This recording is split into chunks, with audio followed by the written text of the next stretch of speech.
So there have been a lot of different takes about the new movie Civil War. What is my opinion about Alex Garland's latest? Hi, it's Brian. Welcome to the Awards Contender, and this is my review of Civil War. So to begin, I have been a huge fan of Alex Garland for years. I mean, going back to his career as a screenwriter for 28 Days Later and Sunshine, and he also wrote Never Let Me Go, that really interesting 2010 kind of dystopian film starring Andrew Garfield, Keira Knightley, and Carey Mulligan. And then he moved into directing, and I went into Ex Machina knowing pretty much nothing other than that it was a science fiction movie, was getting great reviews. I don't know about you, but I love walking into a movie cold, knowing almost nothing, and then having the film turn out to be a stone cold masterpiece. Ex Machina was my favorite film of 2015. I was so happy it at least got into the Oscars in a couple categories. Best Original Screenplay for Garland, and then it won famously over some huge films in 2015. It won Best Visual Effects, and then came Annihilation in early 2018. I feel like that movie was kind of divisive. Some people loved it, some people hated it. I loved Annihilation starring Natalie Portman. Even though that film came out way back in February of 2018, it made my top 10 list of the year at number 4. So yeah, I was pretty dazzled by that one too, and after Annihilation, I was like, okay, whatever film Alex Garland makes, I will be there opening weekend. I will see it, hopefully not knowing too much. I like to avoid spoilers with Alex Garland movies. And so in 2022, I walk into his third feature film as director, Men, and I was a little bit underwhelmed by Men, even though there are some wonderful things about it. The performances, the creepy tone to that movie. There's a couple very sinister, bizarre horror moments throughout that film I have not forgotten 2 years later. And then I think when Men came out, Civil War had already been shot. I made a Kirsten Dunst and the Elusive Oscar video in early 2022. And I think when I was researching that video, I read up on Civil War and got very excited. Like Kirsten Dunst and Alex Garland making a movie together. He always has these really fantastic, three-dimensional, rich characters for women in all of his movies. And that is something I adore about Garland. I mean, you look at Annihilation, that could have been a cast of men. But no, he had it be women. And then in his new film, Civil War, which I just watched a few hours ago, again, not just one, but two great roles for women, Kirsten Dunst and Kaylee Spaney. And watching this movie, I was like, this could have been a cast of men. But no, he writes great roles for women, gets tremendous actresses in all of his films. And here with Civil War, to be honest, I walked in with kind of low expectations. This movie premiered at the South by Southwest Film Festival a few weeks ago. Early word on the movie was pretty positive, I want to say. But then in the last few weeks, I kept reading negative reviews online. So many people were disliking or hating this movie. And because Men from 2 years ago did underwhelm me, I was like, they shot this movie, Brian, 2 years ago. It's coming out in April. That's not the greatest month to release your movie if you really believe in it. If it's an Oscar player, if you want it to be like a blockbuster hit. April doesn't always translate to that. I mean, there's the occasional anomaly, Everything Everywhere All at Once, which we always go back to. It's like, well, that came out in April. But so I was like, this might not be great, Brian. Just prepare yourself. Now, in the last few weeks, I avoided every trailer. I did not watch a clip, a trailer, anything. I had seen a couple stills from the movie. That was about it. And I didn't really know what it was about. Outside of the title, of course, I had kind of an idea. But yeah, going into this, I didn't know it was about photojournalists. I didn't know it was going to be a travelogue to Washington, D.C. There are moments in Civil War where I was like uncomfortable in a way. I was like, could this happen?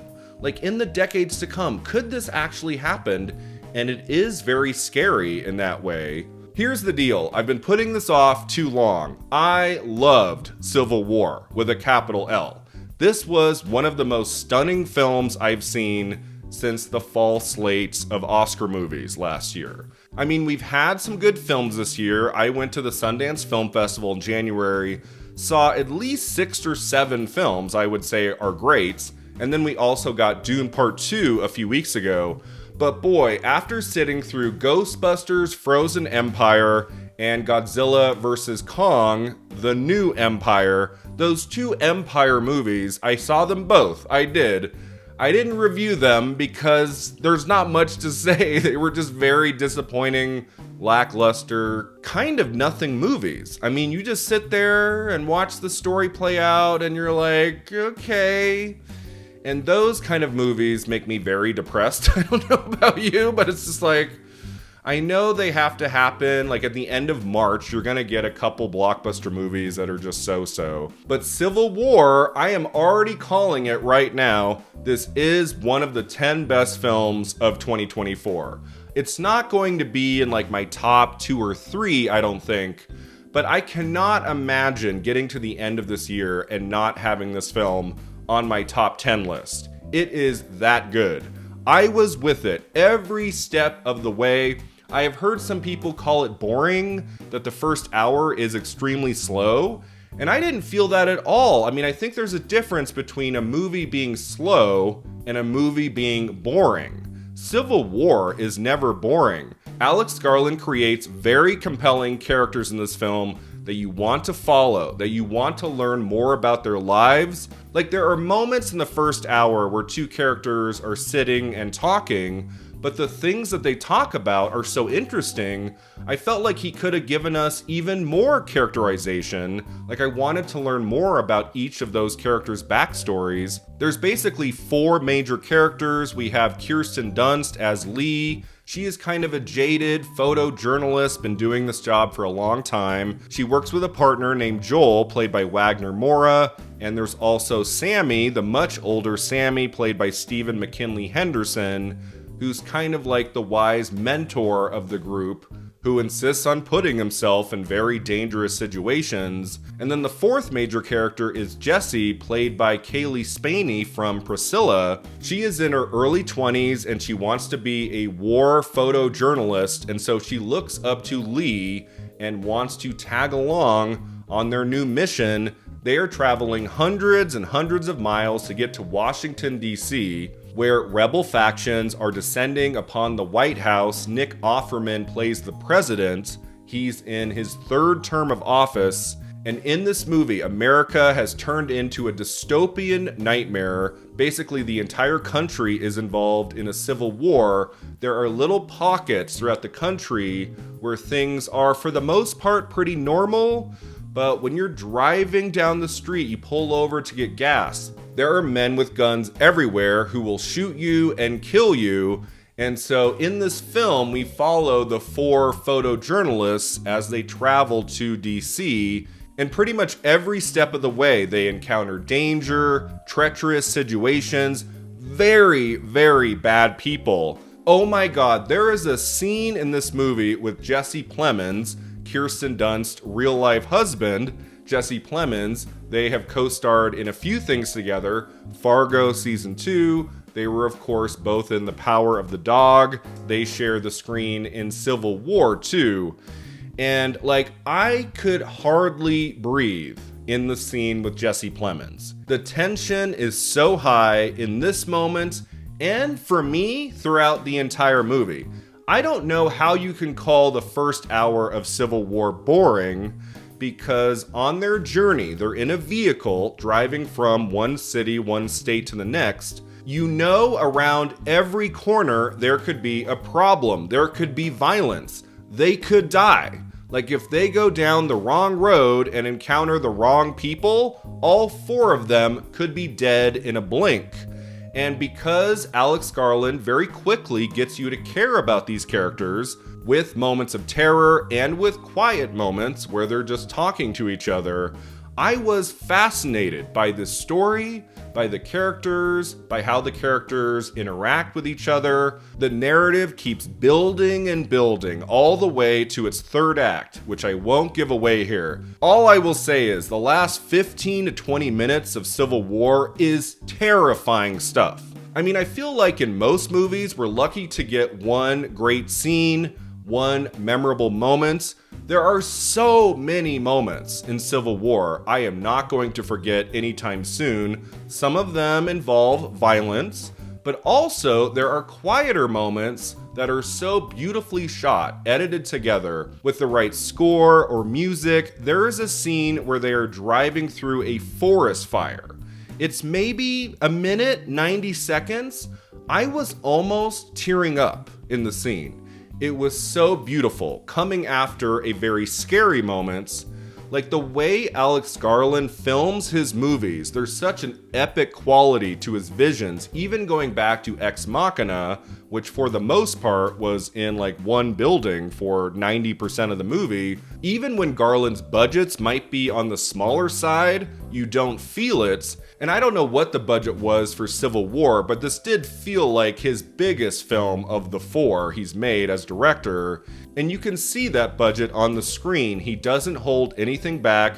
This is a hard R-rated movie, not for kids. Like, don't bring any kids to this movie. Like it is kind of upsetting, but in a way, great movies can be upsetting. Civil War is filled with ideas, and you are thinking about those ideas as you leave the theater. But as is the case of all of Garland's movies, I think, he's never hitting you over the head. Like, he makes you come to your own conclusions about things. That was the case definitely in Ex Machina and Annihilation and Men. And here once again with Civil War, this is not a movie you watch for 2 hours and then you just go to dinner with your friends and there's nothing to talk about. There is so much to talk about with this movie. So that's great. And then just from a filmmaking standpoint, I was so impressed with the cinematography, with the editing, with the score, with the song choices. Like, he doesn't give you exactly what you're expecting in a movie like this. There are moments of beauty, moments of horror, a scene involving Christmas decorations that I will never forget. The way Alex Garland stages scenes of terror in the daytime is very impressive. And then he has this amazing cast led by the great Kirsten Dunst. I have loved her since the 1990s. She always picks really interesting projects and roles, whether it's a comedy or a drama or a dystopian nightmare. She is always a fascinating actress, and what I love the most about her performance in Civil War is how she underplays the character. This is not a woman who is having hysterics every 10 minutes because guns are going off. People are dying all around her. She keeps her emotions at bay, and I think that was the right way to play this character, and especially when she's faced with a young mentee played by Kaylee Spaney. She wants to come across as professional at all times, but that only gets her so far, as we discover in the third act. This is the kind of terrific performance that would never get recognized by awards voters. Like, it's just too subtle, I think. I don't believe Civil War is going to be an awards player at all.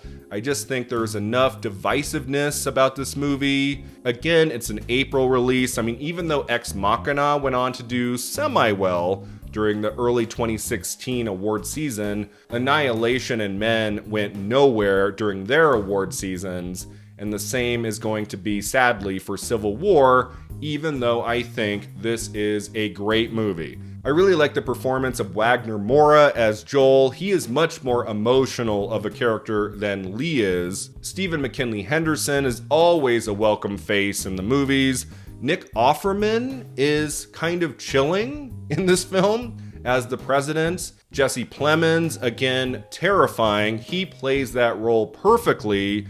And then Kaylee Spaney, I was so impressed with her performance last year in Priscilla. I think she actually shot Civil War first. She looks younger in this in a way.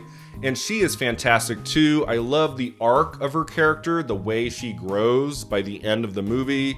Civil War might not be for everybody, But if you're an Alex Garland fan, if you are a Kirsten Dunst fan, if you love movies set in dystopian futures about ideas, with characters you come to care about, I do think you're going to enjoy this film the way I did.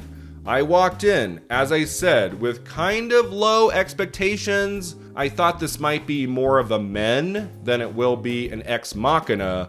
And while I don't think Alex Garland could ever, for the rest of his career, make a film I love more than Ex Machina, I just think that is a stone cold masterpiece for the ages. I adore everything about that movie. Annihilation, I put a couple notches down. Men, a few more. I would put Civil War on the same shelf with Annihilation. Even though it's a couple notches down from Ex Machina, this is still a must-see movie event. One of the best films I think we're going to see this entire year. It is fascinating, it is riveting. The tension in this movie, the tension in Civil War, it never really turns off. Even in quiet moments of dialogue, you know something bad could happen at any moment. So Alex Garland's use of tension in Civil War, I think, is extraordinary. The narrative might have the occasional lull, and I did think the ending was a bit too abrupt for my taste. But this movie overall is pretty freaking awesome.